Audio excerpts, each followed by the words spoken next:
So our guest for today is from a company that is a game changer in the revenue operations space and is number one revenue operations software by G2 and currently valued at 2.6 billion. We have Andy Byrne, CEO of Clari. Hey, Andy, welcome to The Hype is Real. Thank you so much for having me. It's great to be here. So first of all, congratulations on your 225 million Series F. We are also celebrating with you. And that's kind of raising your valuation to 2.6 billion. That's a huge milestone for you and Clari. So I'm assuming this is your first podcast after the big round? It is our first podcast after the big round. Yeah, the round's been amazing. Employees are excited. Customers are excited. You know, it's a big indicator of our momentum. It's our second growth equity round we've raised in less than 12 months, and we've quadrupled the valuation of the company. So it's been a remarkable 12 months for us, no question. Wonderful. Congratulations. And so let's take back to almost 9-10 years. Let's take us back to 2013. Tell us the story behind Clari as an idea. Was it your pain point? I'm sure you must have told this hundreds of times. Yeah. No, well, it's been a while since I've thought that far back. The thesis that we took to Sequoia Capital, who's our largest shareholder, was that we thought machine learning was going to be something significant in the enterprise software market, which is a $500 billion market. You know, our previous company that we had started from scratch was a company called Clearwell Systems, and we were doing natural language processing and machine learning to allow people to respond to litigation issues or securities investigations. So that was a really fun company. We grew it to 100 million in ARR, and then Symantec acquired us in June of 2011. My co-founder and CTO, Venkat Rangan, then after about a year came to me and said, "Hey, Andy, this whole machine learning stuff we've been doing to allow people to replace what humans do, sifting through legal documents, and replacing, having the machine do what humans would do is going to be a big deal in enterprise software." And we started having a discussion about that over a really bad cup of coffee at this coffee shop in Mountain View. And we started exploring and looking at the enterprise software market, and we noticed that the existing incumbents, the big legacy vendors, Salesforce, SAP, Oracle, Microsoft, they were on 30-year-old architectures that were legacy, that were not built from the ground up with machine learning in mind.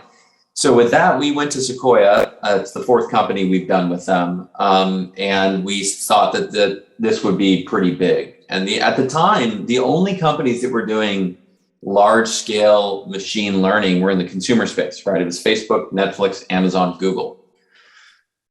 So Sequoia said, "Hey, love it, great team, disruptive potential, very disruptive technology in AI, and legacy incumbents that are on antiquated architecture." So that's how it all came together. We quickly realized that after we had closed the Series A that we would focus around sales, because a lot of the customers we were talking to, as we were exploring the first applications where we would apply machine learning, they were saying, the poor sales reps, the poor sales managers, the executives, it's just horrible what they have to deal with. And that's how it all got started. What an incredible story. So armed with an incredible idea, a market that's yearning for it, and money from a top VC, you have to get your first 100 customers. So, where this question is going is, can you walk us through that? Like, how'd you go about that? From an idea to 100 customers. This is big, because this is the beginning of today.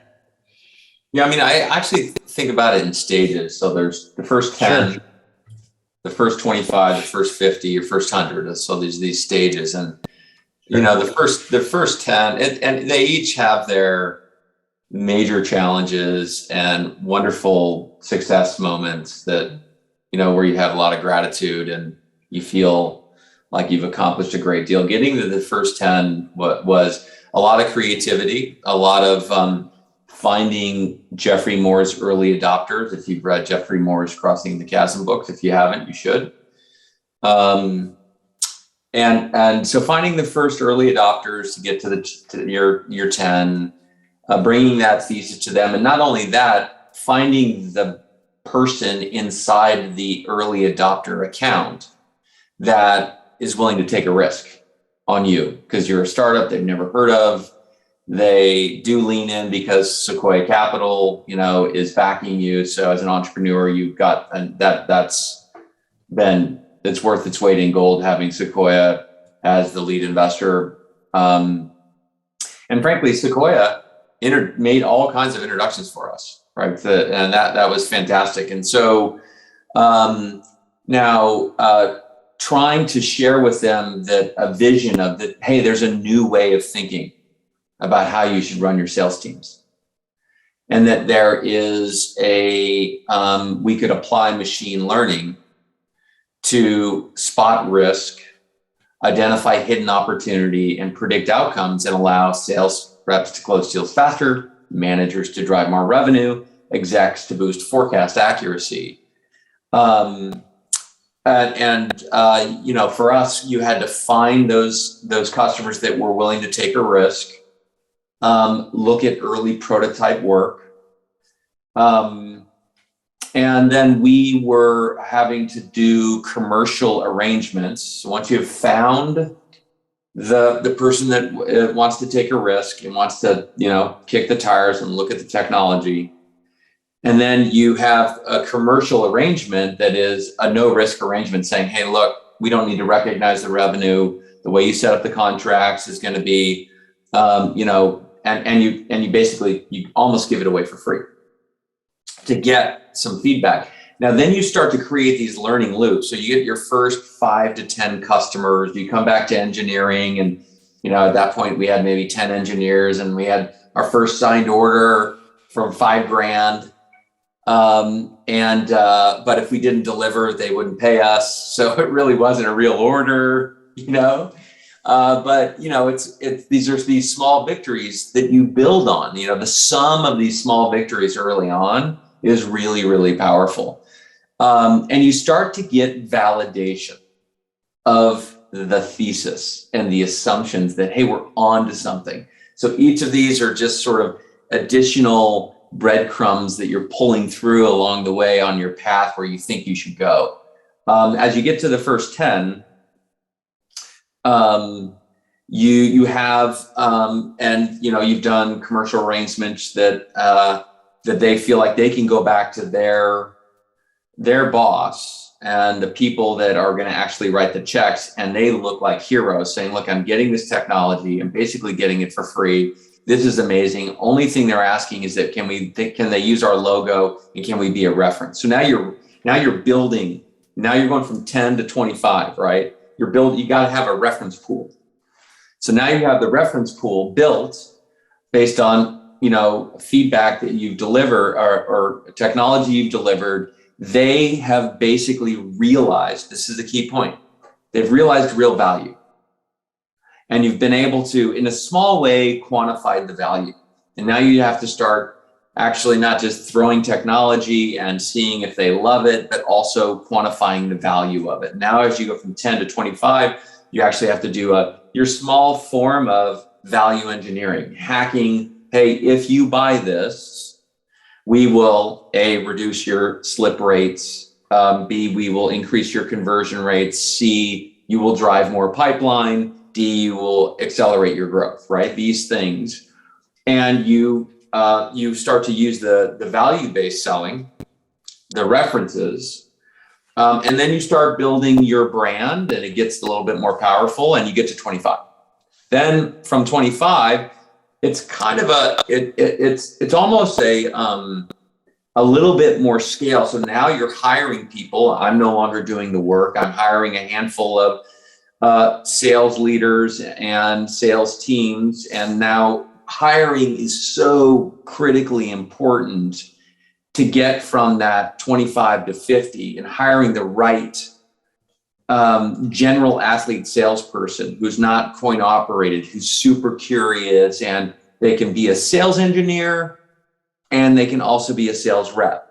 They can also play product manager. They like to learn, and it's not just about making money, but it's about being able to create something from nothing and deliver value to people who were skeptical, and they like the idea of, hey, Jared was a skeptic.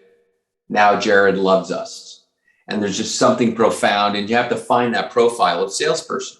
So now you've got, a handful of folks that are now taking, and I'm now enabling those salespeople, right? And we don't have a full-time sales enablement person yet. We have just a handful of reps and leaders.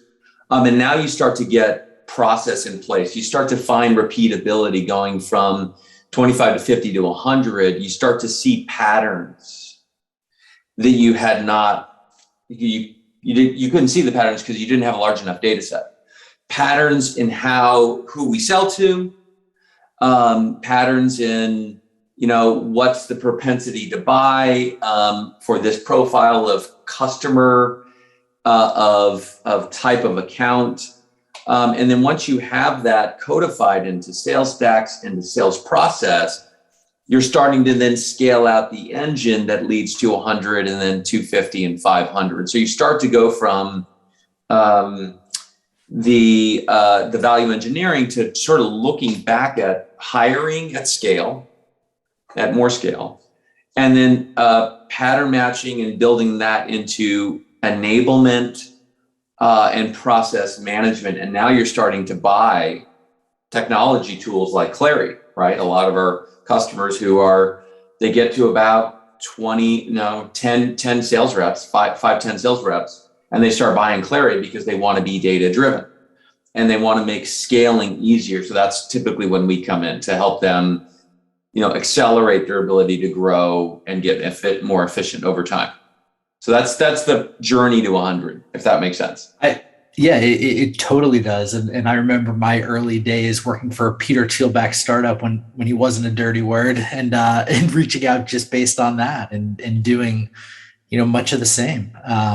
Now, I assume you all used your product at a certain point to scale. From day one, yeah. Jared, from day one. I figured as much. So yeah.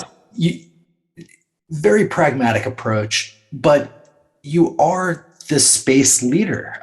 Going from there's other competitors that have similar philosophies on scaling, but you have a wow factor, right? Like, and I want to unpack that. Like, what differentiated you above just having a great software that made people need to go to Clari, and some of the things not to see that, like, the whole revenue ops movement is very closely intertwined with y'all, right? Yeah. Well, I would say it's intertwined because we created the category. And I remember the early days, Jared, when I was saying, hey, we have the rise of the chief revenue officer, right? The CRO title did not exist. We had the rise of machine learning, right, in sales. And that was brand new. And we realized revenue is not just an outcome. It's a business process that should be transformed and automated and streamlined, right? And, as a result, we started arming CROs with this AI that's required to win more deals and drive more revenue. I would say that we, I'll go highest level, the entrepreneurship 101 is, I think why are we number one in the category and crushing the competition? Number one, I think it's our early learning loops that we built. And we just had such trusted relationships with key people from the boardroom all the way down to the front line. We were studying how would we be able to create this new ability for them to get unmatched performance and predictable growth from boardroom all the way down to the front line, arming every single person on the revenue team, all the way down to the rep. And I think the learning loop with the key personas and the rapid iteration of delivering software and innovating at high pace is number one. Number two, I would say, is team. I look at our team. I look at the exec team that we had that, and I look at the team that we've built over time as we've scaled the company. We just keep adding better and better talent over time. So two is team. I look at our team and how we've executed. I look at our board that we've created, right? I look at our board is stacked with operators, right? Jim Getz, from Sequoia, Steve Singh, who's a former founder and CEO of Concur Software. He was an operator. Enrique Salem was, 10 years CEO at Symantec. Stephanie Buscemi is, former CMO of Salesforce. And now with the Blackstone investment, we have Jen Morgan, who is the former co-CEO at SAP. So team is a critical thing to keep your edge above the competition. And then the third thing I'd say, so you've got learning loop, you've got team. Third is, I'd say, it's technology. And for us, I would say it's technology and design, to your question, Jared, about the wow factor. When we were still in the garage, when there were three of us, our first hire, actually, when there were four of us, the fifth person we brought on board was our head of design. Fifth person. And we thought design is just so important. And that's been, if you think about wow factor, we get all kinds of commentary coming back from CROs down to reps that we totally transformed their lives. We've made it simpler, more efficient, et cetera. And what that's all resulted in, as I think about our journey and why we're, in a really strong position, the learning loops, the team, the technology, for the first time, CROs have all of the signal that they care about in one system, right? Think about, what do they care about? They're trying to parse through all the signal from all the meetings that they're having, the recorded conversations, the emails, the marketing campaigns, the CRM data, and it's all now in one system, and it's feeding through our machine learning, and that's allowing these CROs to have total visibility and total control that they've never had before. And the end result is they're hitting their number quarter over quarter, time and time again, and just driving more efficiency, growth, and predictability. So that's how we stay above the competition. Pardon me. I absolutely love the category creation. I'm a big fan of Christopher Lockheed and Play Bigger. I love Chris. Chris is awesome. It's one of the few books I've read twice in under a year period. It just rang true. Having a great product. Well, the competition will eventually have a great product too. I was telling Chris, I have more notes on this book than any book I've read. Yeah, because at the end of the day, you could be really good at ad buys, really good at positioning all of this, but creating a category like you've done with revenue operations, RevOps. Oh man, the anecdotes in there are crazy, and I don't want to go on the tangent, but that's what impressed me so much about Clari is your buy-in to that, and you gave pretty good overview on the three parts of the wow factor, but wanted to dive just a little deeper to see, like, revenue leaders listening to this podcast, what's really helped you? Like, are there any secret takeaways that you haven't really shared elsewhere that helped you get to where you're at, that you would impart on somebody else? Well, I'd say that first thing I want to say is that it's all about the people. It is number one, right? It's about hiring the right talent and the right leadership, and so that's number one. You've got to make sure that you're hiring not only the right people, but you're scaling at the right time. I've seen a lot of CROs who scale too early and they haven't really gotten repeatability. So we've seen, mistakes made there. Two, at the risk of sounding a little self-serving, but you need to be a data-driven. At a certain point, you need to be able to look and across and predict where you're going to land and be a better, not just a great sales leader in inspiring your team, but a good data-driven operator. And for that, you need to really be a student of the technology stack that's out there that is best in class. And investing in technology earlier is and making sure you're making bets on the key brands in the tech stack that will allow you to scale faster. And three, I'd say is when you get to a certain level of scale, you have to be a student of growth levers, understanding where your growth is coming from what segment, from what geo, from what product line, because then you have a good view as to when you're spending lots of capital, you have to be really clear on and effective at where you're going. You just don't want to hire salespeople and build the army. You want to be very sophisticated in understanding where are my levers, where I'm going to get the most growth. And our customers, they have on that third piece, they call them strategic growth initiatives. Where am I going to get the most growth? Like, in the case of one customer, it could be, hey, we want to drive higher net dollar retention from 120 to 140. That's where we're going to get growth.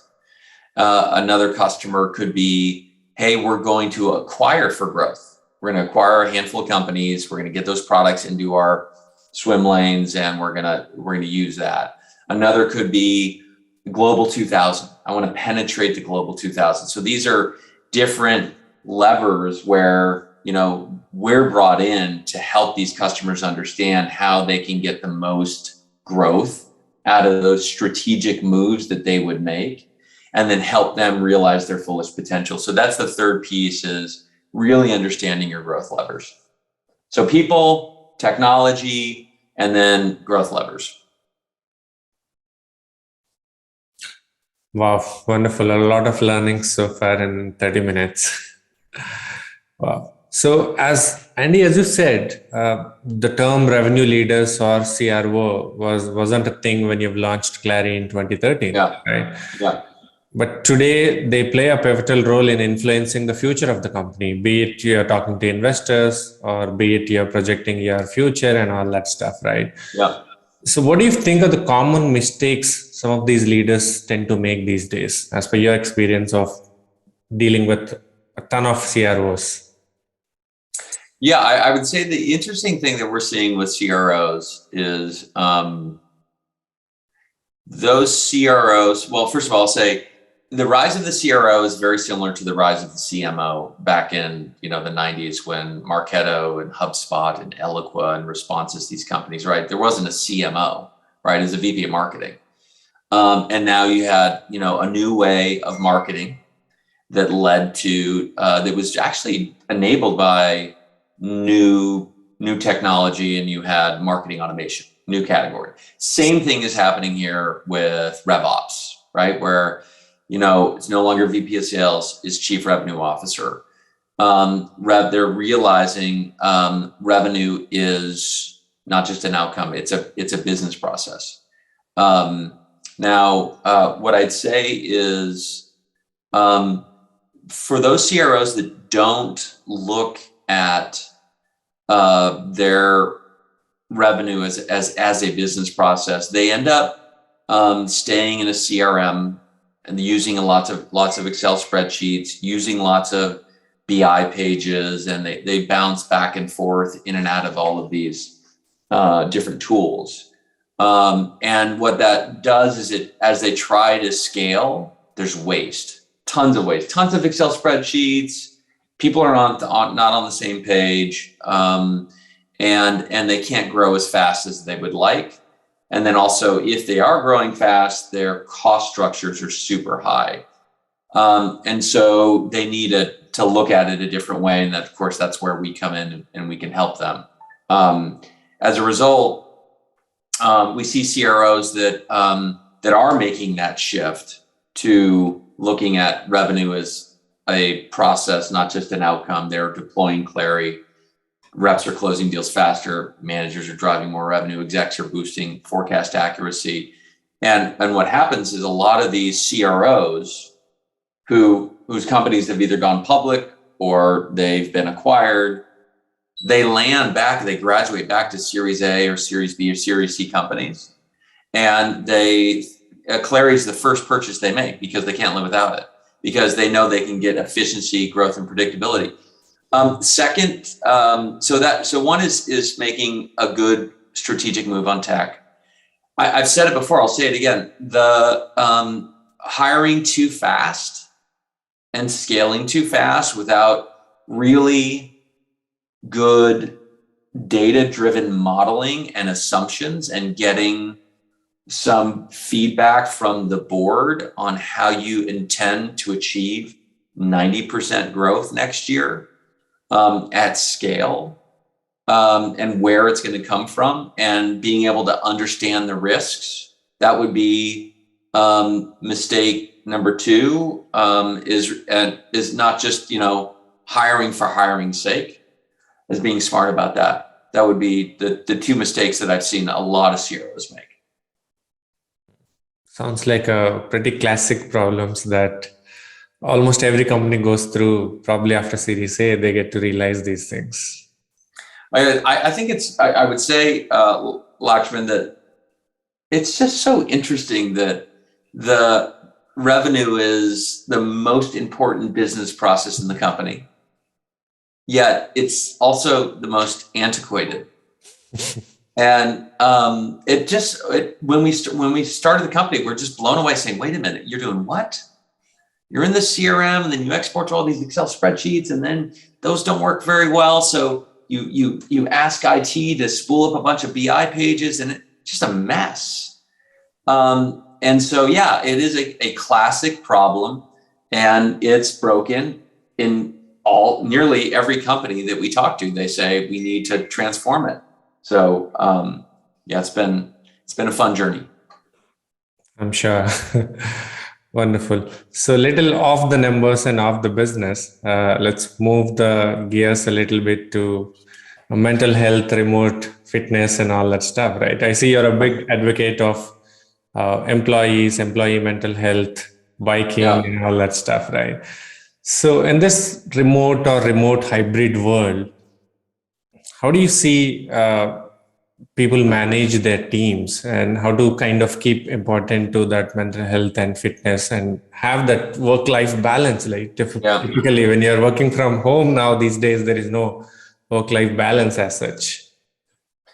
Yeah, well, mental health is something that is super, super important and touches me very deeply, because I've lost a family member, a very close family member, handful of years ago to it. So I think about it all the time, pre-COVID. And what I do know that there's physical health and, physical fitness, and then there's mental health and mental fitness. And I think that there is a lot more that we can do as leaders to educate our employee base on both being physically fit and mentally fit. And we have all kinds of things that we're doing that's both formal at scale through new systems that we've deployed that allow them to check in with service providers at scale through the software interface about what they might be, an employee might be feeling, and engage with a therapist, to simple things like, hey, we do surprise day offs. We just say, hey, tomorrow, and we just surprise people. I end up just randomly calling people to just see how they're doing. Like, employees that have never heard from me before, I just call to check in. I have a weekly town hall that has no agenda whatsoever. where I share, what's going on in my life. We open it up and let people to talk about what's going on in their lives. I always share a lot of the books that I'm reading.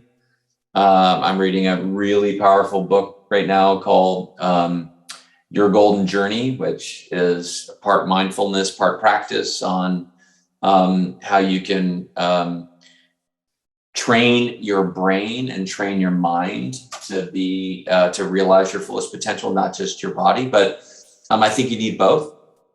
And I'm always, trying to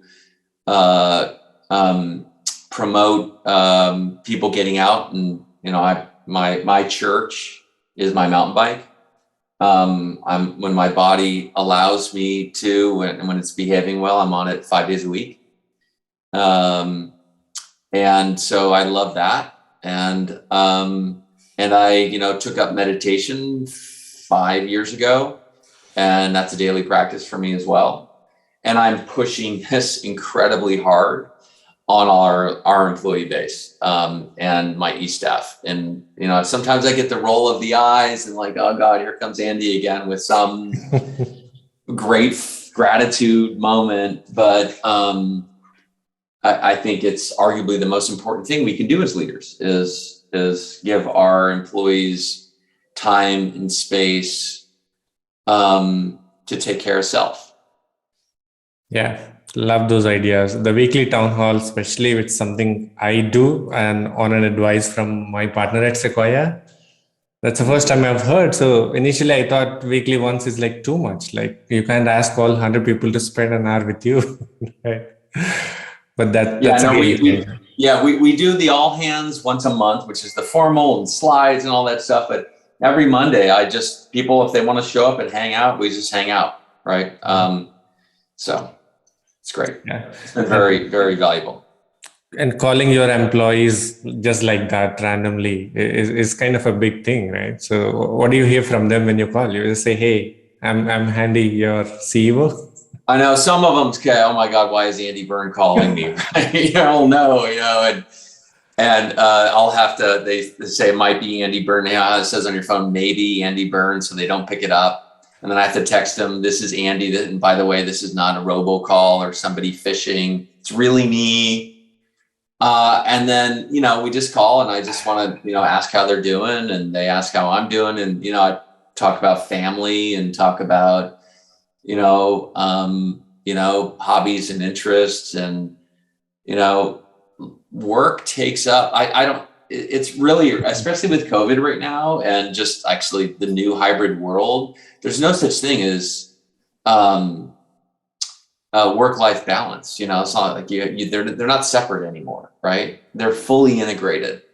And so how can you have them peacefully coexist? So part of that is like, I'm spending a lot more time just not talking about work. Yeah. And just talking about life. And because I've been studying a lot of the mental health and wellness stuff, we end up kind of navigating to that. And I end up sharing things that I've learned that I apply to my life that they now use, that's made their life better, that has nothing to do with work. And I feel like that's kind of part of my role. It's part of my, not even role at the company, but it's just as I'm in my 50s, it's part of what I want to do. Yeah. I love this so much. I also add the emotional element myself without getting too tangential, physical, emotional, mental, because when you're thinking about your breaths, it ignites something like on another level, and your questions about why things are impacting you now get answered from, years ago, and the emotional things there. And what's funny on this tip, my dad called me the other day, and by the way, when my employees get a phone call from me, they say, "Oh no," because we have a team of 8. So they're like, "He wants something done." It's a little different of a vibe. It's not like a celebrity. It's like this jerk. Not again, but a little different early stage. But my dad, who is been in sales for his whole life, and has since taken up like life coach, like as like a side thing that he does, and he's very into it. he's like, Jared, what's on your mind? And I'm like, oh, so, I had a very business like alignment type thing, early stage, that's big, making sure everybody's aligned. Yeah. And I knew he didn't necessarily have experience with it. And he was asking like, how's everybody feeling? And I'm like, no. And I was being snappy. And then I slowed down and I'm like, you're more right than I want to admit, because you are, and I don't want to admit it because you're not answering the question I have. You're asking a more pertinent question. And Right. and it was just like a recalibration, Andy. And and I believe to be a strong leader, we need to practice on ourselves, because it'll emanate, like you'll snap less at people, you'll be less on edge, and everyone will be healthier, and they'll be more likely to take your advice too. Tangent done, but that's really cool that you do that.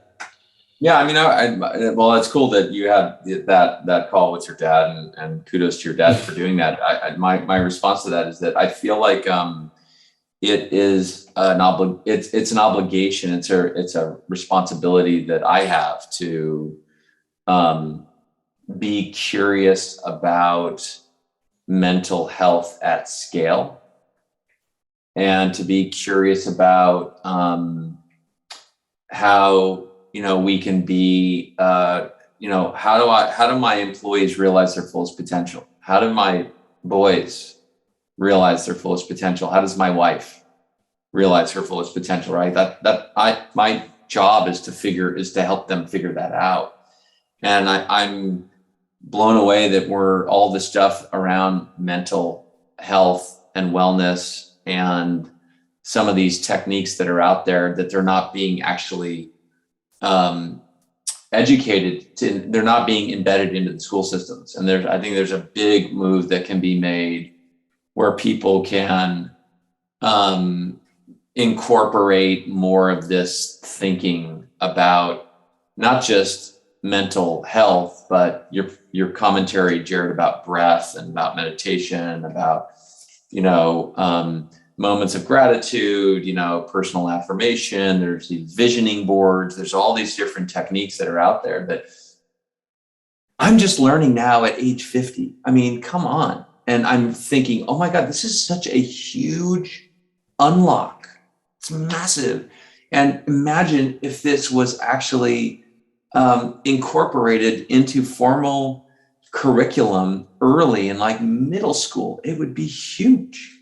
Anyway, I could go on and on. So that's a little, I took your tangent and I went off even further, Jared. The biggest superpower I always say that you could have as a founder or a leader is level-headedness, but like true deep level-headedness, because everybody like benefits. The company benefits. Yeah, I mean, I definitely didn't have that in my 30s, Jared. Didn't have that. Yeah, wonderful. And Andy, with all these numbers on head, right, raising hundreds of millions, billions of valuation, 500 employees, and all that stuff, right? As a leader, how do you stay on top of your game? How does your day look like? Okay, there's two questions there. I'll start with my day. My alarm goes off at 4:45. I hit the snooze button twice. My wife gets pissed. She says, "Get out of bed." So I'm out of bed at about 5 o'clock. I have my morning that's all to myself. I have a cup of coffee. I meditate. I have a gratitude journal. So I go through that. I look at what I'm going to do, my practices through the day that I'm going to try to apply that have nothing to do with work. I read the Wall Street Journal cover to cover, and then I go for a mountain bike ride, and then my day starts. So that is my time for Andy Byrne.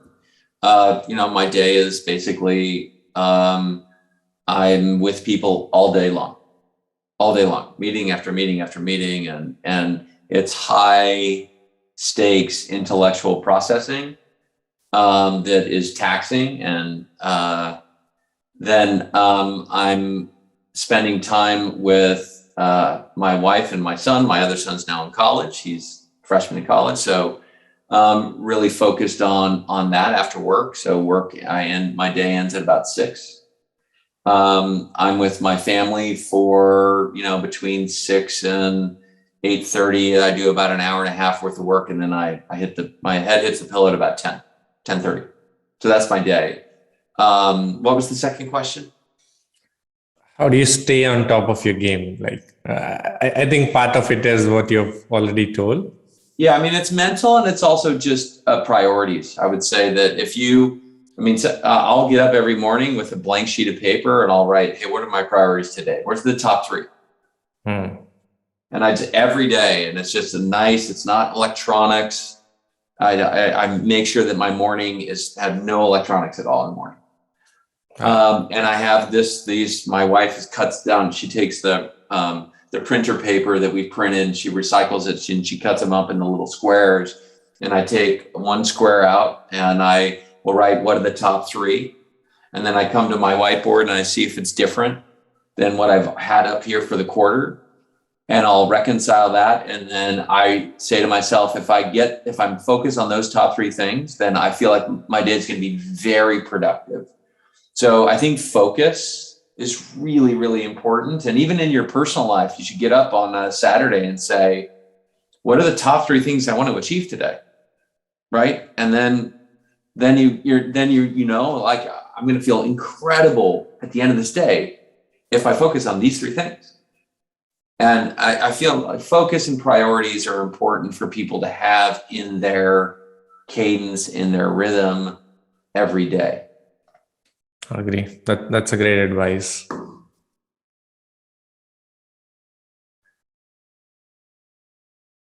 You're on mute, Jared. Yeah, pardon me. So going back to RevOps, the future of the industry, you've created this. You've shaped it. Maybe you're the one that calls the shots on what's next. I'm curious to hear. What do you think? I'd like to say we have. I think that CROs are realizing that there's so much more innovation that can be applied to the revenue process, Jared. It is profound.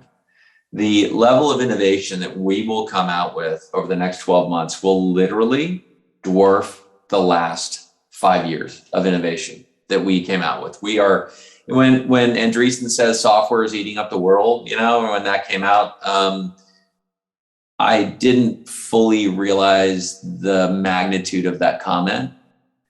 And we see that there's still so much more efficiency and machine learning that you can apply to allow CROs to realize their fullest potential. If I was to say the big, I think, evolution that you'll see is that customers always ask me, hey, are you replacing the CRM? Right? And we're not replacing the CRM, but our customers are viewing the revenue operations platform as important as their CRM, right? And why is that? Well, because when you deploy Clari, right, they are achieving unmatched performance and predictable growth like they've never experienced in their careers, right? These publicly traded companies, these CROs, they're realizing efficiency and growth at scale like never before. And so I do think that the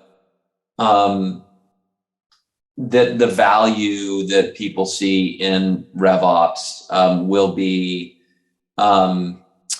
very similar to the value that they saw from their CRM. I think the market is that big because A, it's the most important business process in any company on the planet. And B, every CRO that we talk to wants to transform it so they have more efficiency, growth, and predictability. So I feel like we're just in the early innings. I really do.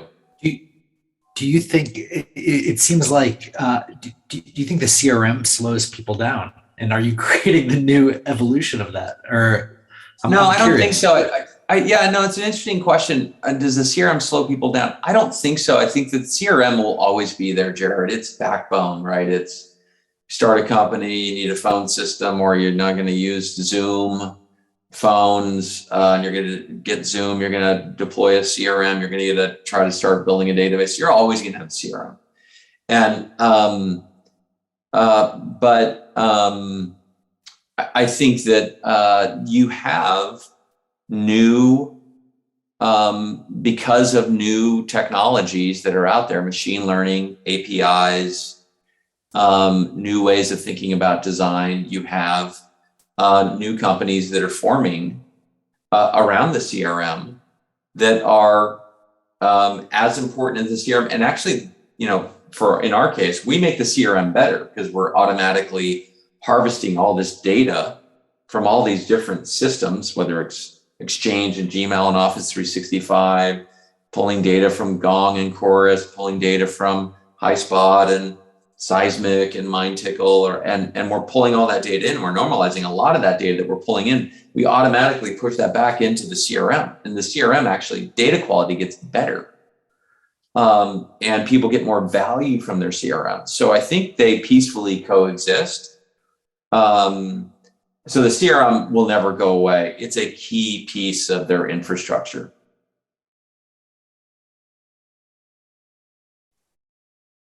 Wow. So those are some great insights on the future. And so slowly wrapping up, Andy, few weeks back, we were on a call with Amit Bindov, Gong CEO, who said, okay, we need to have Andy here. That's how we are talking now. And I'll put the same question to you. One guest that you would recommend to be on the show, who would that be? One guest, let's see, who I think ought to be on this show.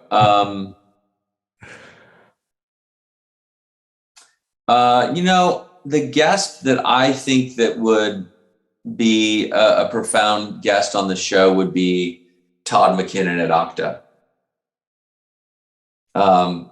Founder, CEO, what he has accomplished over there is nothing short of remarkable. So that would be the person that I would suggest you try to pull onto your show. Wonderful. Thank you. We will be after him. Okay, sounds good. I'll try to help you. Sure. Wonderful. That will be great. We'll take your help for sure. Great. Cool. So I think we are almost done with all the questions. You have any questions, Jared? I think we have a minute if you want to take. This has been an absolute pleasure to talk with you and get into your mind. One as a founder, CEO, but also as a human and how you lead by example, because people are always saying, I'm a servant leader and things to that effect. It's a very popular phrase, and not everybody is bringing it down like deeply and understanding it, and to hear how you operate brings a smile to my face, because you're impacting the next generation of humans in the workforce, and whether people are looking at you for guidance or literally working for you. So that's awesome. Well, thank you, Jared. I really appreciate that. I feel like I'm still just learning on how I can help people realize their fullest potential. People say that a lot. People say servant leadership a lot. The question is, are you holding yourself accountable and measuring your own capabilities as a leader? I still feel like I'm just getting started on that, and my best work is in front of me. So it's really exciting to be at this stage of the company, and with the big raise that we just had, and with customers really excited about transforming their revenue process, and along the way, hopefully the human people factor that our employee base and our customer base, they look back and they say, that was a remarkable experience thanks to the Clari leadership. And it's an obligation that I take deep in my heart, and there's a lot of weight associated with that, but I'm excited to take it on. Wonderful. A great learnings personally for me and for Jared as well. We both are at the very early stages of it. And thanks a lot for all the learnings. Thanks. Thank you Thank so you guys. much. Nice meeting you both. Thank you. Thank you, Andy. Thanks for your time. Have a nice day. You too. Thank you. Thank you.